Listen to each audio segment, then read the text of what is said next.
Welcome to the home of the DIY movement, where we build stuff and paint things. Filthy, man. Look homeless. Yeah. Alright, so how frustrating has it been working on... This Cadillac? Yeah. You've been working on it for about 2 weeks? 2 weekends. And you worked on it a little bit during the week after work. Painted some stuff. Yeah, but 2 full Saturdays, 2 full 10-hour Saturdays. And man, for one, like, super frustrating. well, I don't own a lot of metric tools. Yeah. I have some. I have enough to do it, which is done, so we did it. Yeah. But I don't own an assortment of metric tools because the stuff I work on doesn't use metric tools. Right. So, you know, you're reaching, in your mind, you're going to bleed the brakes or whatever. You're going to take the A-arm off. It's a 3/4 inch or it's a 3/8, you know, and no, it's not. It's a 10, it's a 19, it's something funky where you don't know what it is until you put it on, and then it like might round it, might not. Oh, it busted loose. Or let's try the other side, and the other side don't bust loose, and so you really never know what you're going to get. Equals frustrating. Right. Right. Then So why do you think you keep coming back for more abuse? you know, like when Mick had his 61, you know, he called it self-inflicted pain. I think that's a good name. That was the name for his 61 convertible. He had self-inflicted pain, which sums the whole thing up. Just determined, man. Determined to do it. I mean, today, well, when we did last Saturday, the issue was getting the uppers off, which sounds super easy. And it, you know, once we actually got one off, it was easy. But we're just not. I'm not used to these cars. Like, I'm used to Impalas. Yeah. I can do that really easy. Then today, it started off, man.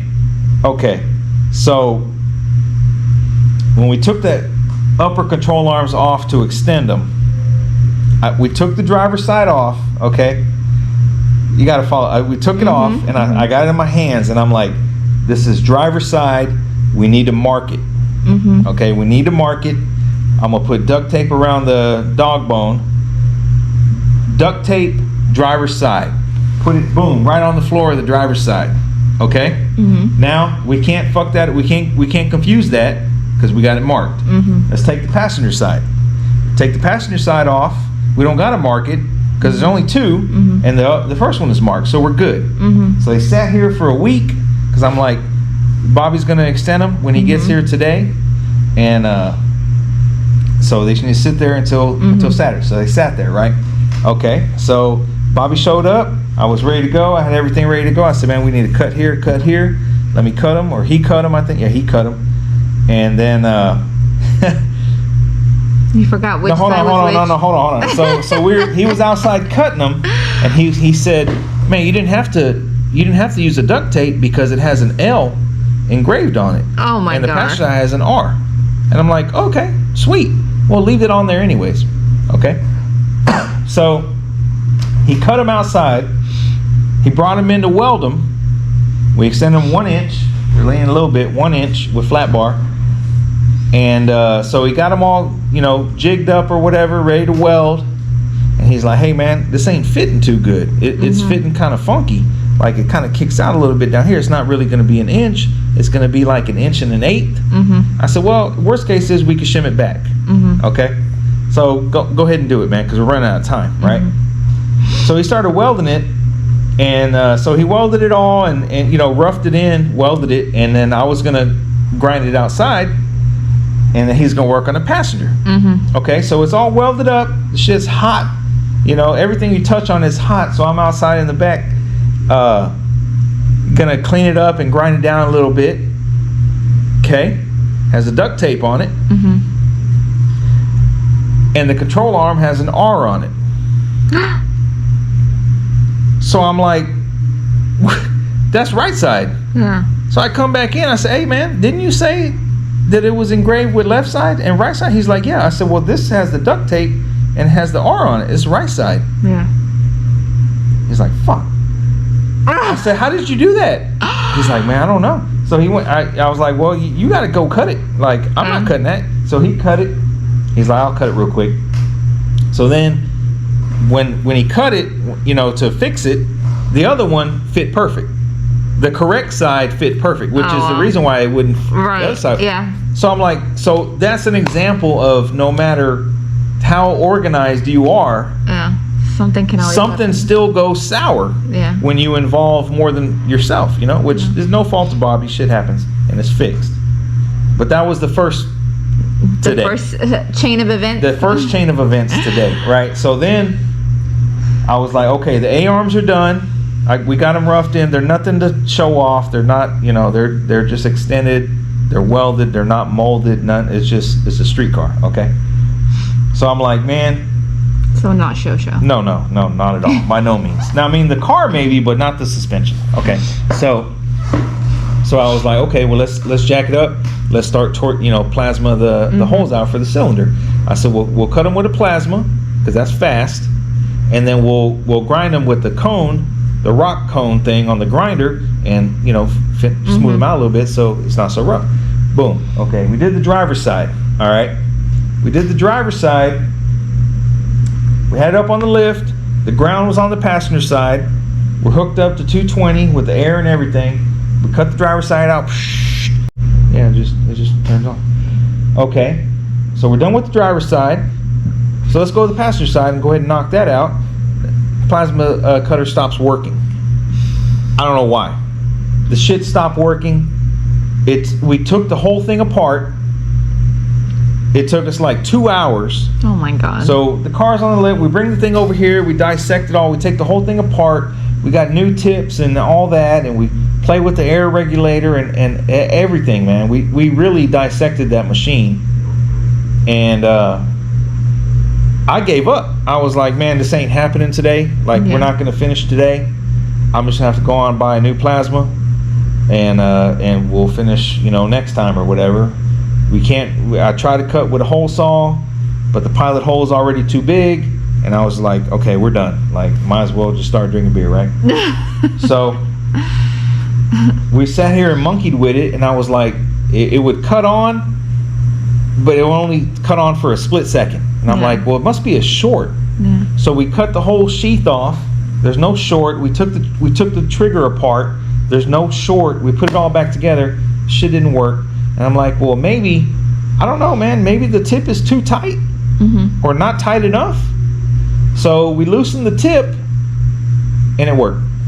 Oh my God. Like 2.5 hours later, so we loosened the little tips, and we're cutting. So we're back to cutting. We cut the passenger, we cut the rear out, and I was like, man, don't unplug the shit. Like, don't touch it. Yeah, don't breathe on it. Yeah, do anything. just keep cutting, man. And so we did it, and we finished it.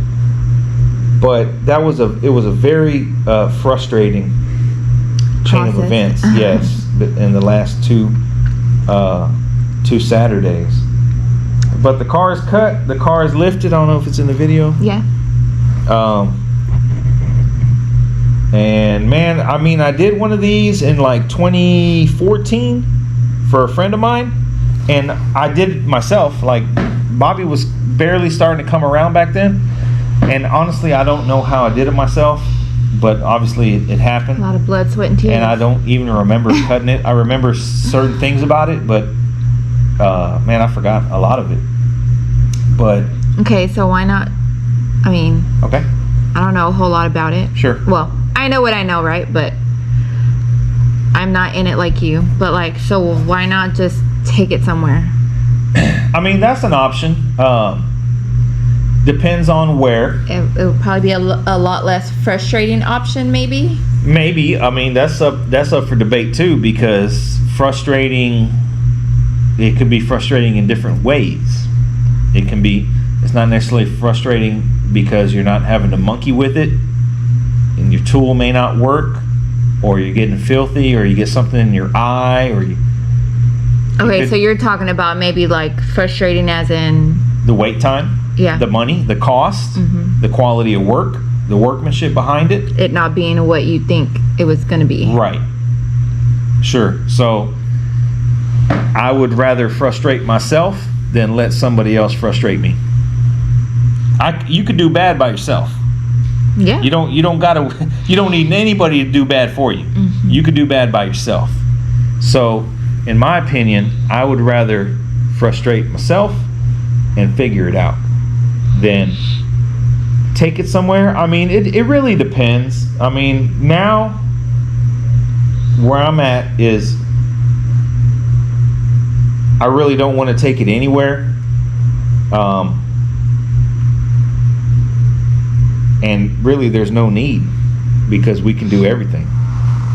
If I don't like the color of this car, I can. Yeah, but it's like, you know, it seems like something so simple. Why not, you know? It depends. I mean, now if this thing started throwing a whole bunch of check engine lights, yeah, I don't know that. Yeah. So yeah, I would have to take it somewhere. But it's kind of like what I said earlier. It's like a baseball team. Know what you're good at. Everybody on the team has a role. Yeah. Okay. You don't have the guy who's good at stealing bases trying to swing for the fence and hit home runs. Yeah. Your job is to get on base, make it, whether it be walk, hit my pitch, somehow get on base. Now steal base. You know what I mean? That's your job. Yeah. So when everybody knows their role and you don't try to do too much, man, magic happens. Like, yeah, everybody knows what they're good at. You know, I'm not good at welding. I can weld. So when you first started getting into this and learning how to do it yourself, what made you want to learn to do it yourself? Being dicked around. So you got tired of the BS. Tired of the stories, tired of the games. Absolutely, because you know, if somebody, you arguably didn't know what you know today. You didn't know then. I didn't know anything about paint and body, or anything. I mean, a little bit, nuts and bolts, and But not cutting a car. Not lifting it. No, I mean, the style has changed. The style, I feel like it's gotten cleaner. You know, I mean, back then, you used to cut a car, spray paint the rack. Yeah. Flat black, call it done. Yeah. I wouldn't do that now. I would want to paint it to match the car. So standards have improved, but I would say that you got tired. I got tired of being dicked around. People don't respect your time. They don't respect your money, or simply they don't respect you. Yeah. If you take your car somewhere and you give them money, half of a $10,000 bill, you give them $5,000, and they say all right, and then you show up a month later and the car is untouched and the car's in the same place that it was, or maybe even outside, and you gave them $5,000, they don't respect you, man. Yeah. They don't respect you. They don't respect your time or your money. They don't give a damn about you. Yeah. They see you as you ain't gonna do nothing to them. You're not gonna, Well, it's assumed that you need them, that you can't do it yourself. So because you brought it to them, that means you need them, so they can treat you however they want to and get away with it, and you're just gonna have to put up and shut up. Either that or take a loss. Yeah. You know, I mean, you can sit there and fight them. Maybe, I don't know. That's probably not worth it. But they don't respect you, man. So you can only take so much of that before you start saying, you know what? I'm gonna learn how to do it myself. What can you do that I can't? Yeah. Why can you do it and I can't, and maybe even do it better than you? What makes you so special? What makes you so special? Yeah. The thing about the cars, or the block sanding or the painting or the buffing or the assembly or whatever, it's not taught in a book. No. It's not academic. Yeah. It's an art. It's you do it by hand. So.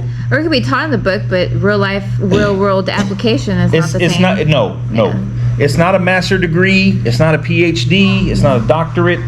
It's not any of that. One of It's those on-the-job training. It's things. on the job. It's 100% on the job training. Now, you can't take classes, but to me, experience outweighs any piece of paper. Now, if you can have experience plus a piece of paper, well, then you can be an instructor, or a professor or whatever. But to me, if you have somebody who's painted 10 cars for 10 years versus somebody who just graduated who has certificates that show they know what they're doing, the person with the 10 years experience can run circles around that other guy. And he's probably older. Yeah. And there's no fault of the youngster. He'll be there eventually, but it's a long game. It's not an overnight game. It's a long game. So you were motivated to learn. Absolutely. Just got tired of it, man, and then it kind of just turned into this thing. Like the first, I would say the first. And I feel like you were always a tinker person. You like to tinker. Sure. You like to get into the details because you're very analytical like that. Take it apart, put it back together. Yeah. See how it works. I saw a thing on Instagram this morning. It said you can't.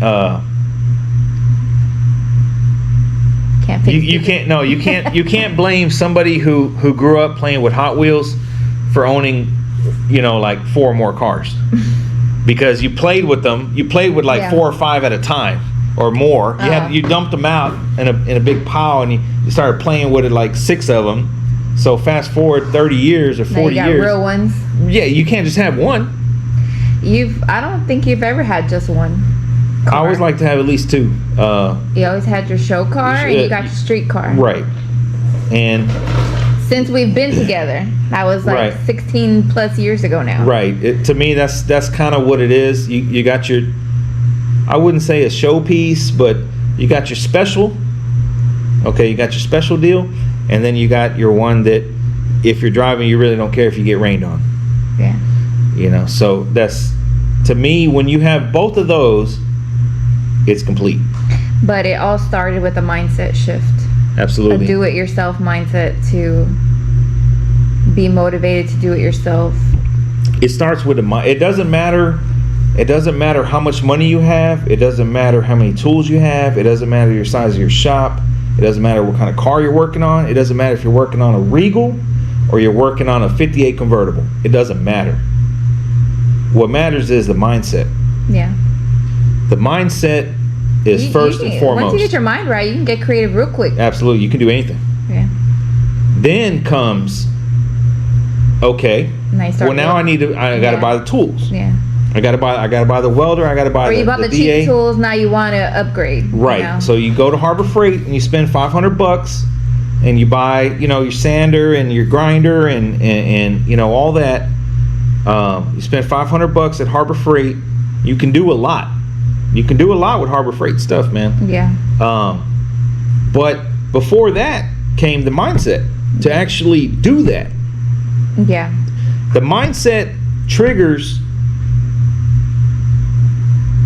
You got, when you have a problem with a car, there's 2 ways to do it.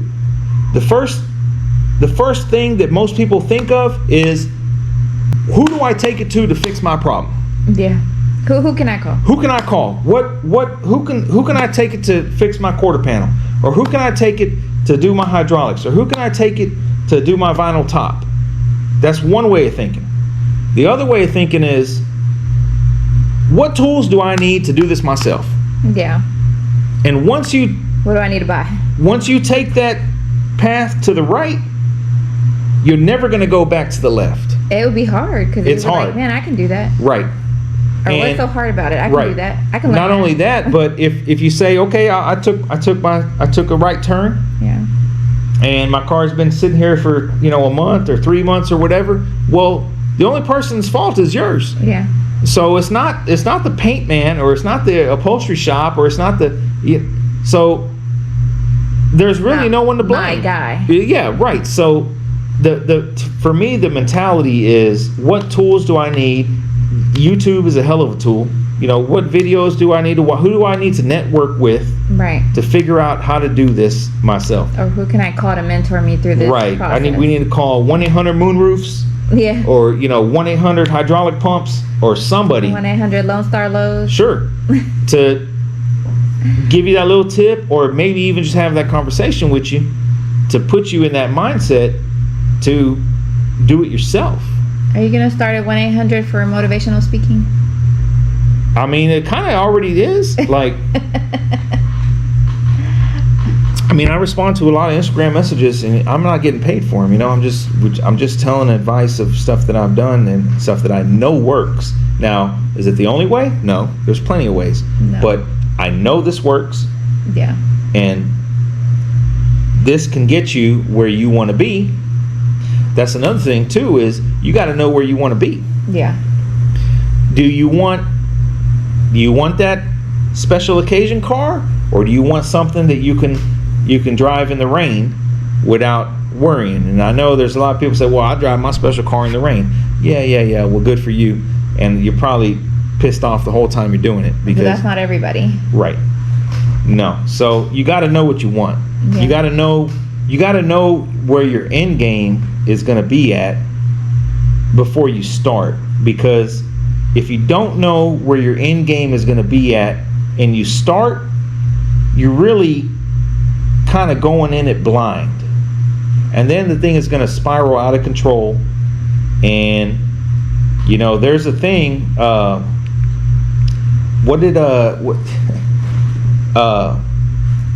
paralysis by analysis. Oh yeah. You overthink the shit to the point that nothing gets done. Yeah. You're too critical of yourself. That is a thing. Just try it and see if it works. I mean, you trial by error. Paralysis by analysis is a real thing. It is a real thing, yeah.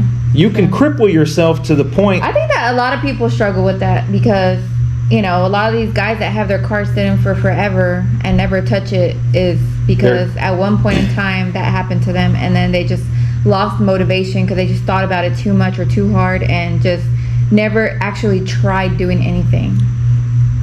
Yeah, man, I guess if they would just try and fail and try again, like, they'd probably figure it out. They just try. Well, also that, yeah. Or halfway try, or don't try, or think about it too much, That combined with, I mean, you almost gotta psych yourself up to do it. Yes. And is that what you do? You have a little mantra you say before you come out here every day? No, but I plan ahead. Yeah. And that's, so you start analyzing already before you get out here. For sure, man. Some things keep me up. I'm pretty sure you do. And that's a big secret to the channel, is people wonder, like, Dad, how you guys do that? How you get that? How y'all do that so fast? Or how you get that done so well? There's a whole lot of planning. It is, yeah. You got to order the parts. You got to order the nuts and bolts. You got to go to Tractor Supply and get the nuts and bolts. You got to make sure you have the fluid. He's got a whole, I don't know if you can see it over there. He's got a whole whiteboard over there. Yeah, dude. Stuff written down over there. Well, I mean, you got to put pen to paper, man. Planning if you don't, out. If you don't, then you get lost and you forget. But I think the first step is you got to change. You got to shift the mentality, man.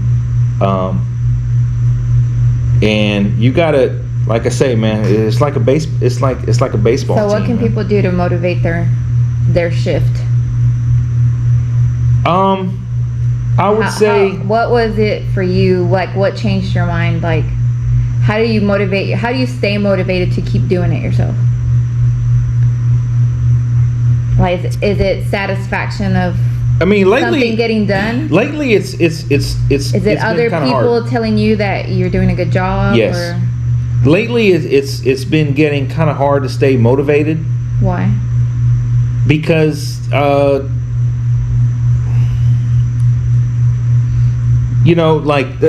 Imagine if you have 60 is done and you feel like it's over and you don't have nothing else to do.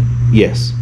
Imagine having your dream car. Okay. I don't really like using that phrase because it sounds gay, but you have your dream car. Okay. Now, for some people, it might be a 2026 Escalade. For some people, it might be a 1955 Bel Air. Okay. So when you say the word dream car, that's putting a lot on a car. Well, it's you're speaking about it like it'll never happen. Yeah. Okay, so Like it will always be a dream. it's always a dream. Yeah. Well, what happens when you actually get it? Yeah. Then what? Then what? So you're at that point now where I was at that point with you had the dream, and now then what? I was at that point with the Rooster, with the 62. My vision was I want to do a frame off car. Yeah. Myself in my shop. I did that. Yeah. Got bored for a little bit. Got a couple little cars in between, and kept going. But then what happens when you actually achieve Your vision of success, or Right. your version of it? what do you do then? Find a new goal. Yeah. Whether I don't think it'd be another car. I think it's more like helping people, give it back. That's what I see, because I can't see myself Well, I spending. think at this point, I can't see myself spending another yeah. tens of thousands of dollars on a car. I'm not doing it. I'm not doing it, mainly because the market right now is So inflated. is inflated, and I'm gonna tell you, the reason of the inflation are not car builders. Yeah.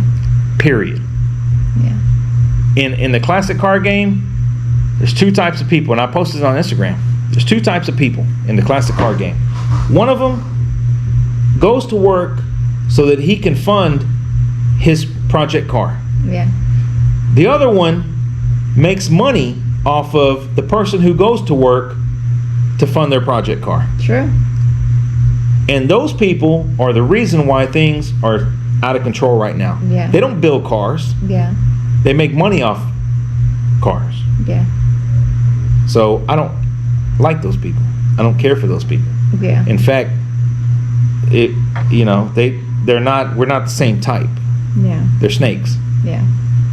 So that's why things are so, like we said earlier when Bobby was here, man, you don't ever want to meet your heroes, Yeah. Sometimes. because you're going to be disappointed, because they ain't what you thought. Mm-hmm. So all these popular people on social media and all that, So again, how do you stay motivated?